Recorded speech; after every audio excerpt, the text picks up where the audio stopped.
এই অসুখটা ঠিক বুঝতেই পারিনি। বাড়িতে যখন ছিলাম নর্মালি ছিলাম, হঠাৎ একদিন খুব বমি হলো।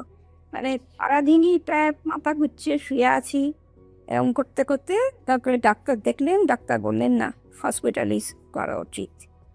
তারপরে এলাম, তো ওখানেও সারাদিন প্রায় এটা ওটা পরীক্ষা নিরীক্ষা করে তারপর উনি ভর্তি করলেন। সেখানে ছিলাম 3 মাস, 3.5 মতো ওখানে ভর্তি ছিলাম। অপারেশন যেদিন হলো সেদিন 14 ঘন্টার অপারেশন হয়েছে, আমি সেটা কিছু বুঝতেই পারিনি। তারপরে ভর্তি ছিলাম, আস্তে আস্তে রিকভার হলো। তারপর ছুটি উনি দিতেই চাইছিলেন না। ডক্টর গোপালাচারিয়া আমাকে দেখেছিলেন, উনি অপারেশন করেছেন, সেই জন্য সে কষ্ট কিছু বুঝতে পারেনি। মানে যখন গিয়েছিল স্ক্যান করাতে নিয়ে গিয়েছিল, তখন আর দুটো দাঁত নড়ছিল, ওই দাঁত দুটো পড়ে গেল।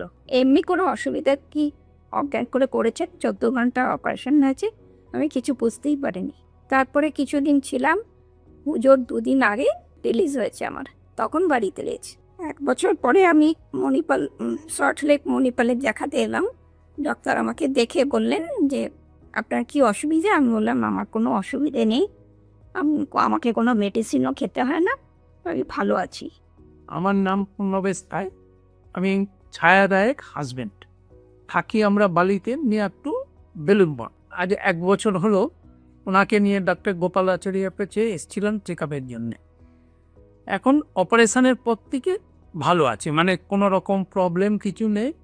আর মণিপাল হসপিটাল সম্বন্ধে যদি বলি, মণিপাল হসপিটালের স্টাফদের ব্যবহার খুব ভালো, অত্যন্ত কোঅপারেটিভ এনার, নিট অ্যান্ড ক্লিন, এইসব ব্যাপারে কিছু বলার নেই। আপনারাও কেউ এলে এখানে ট্রিটমেন্ট করাতে পারে।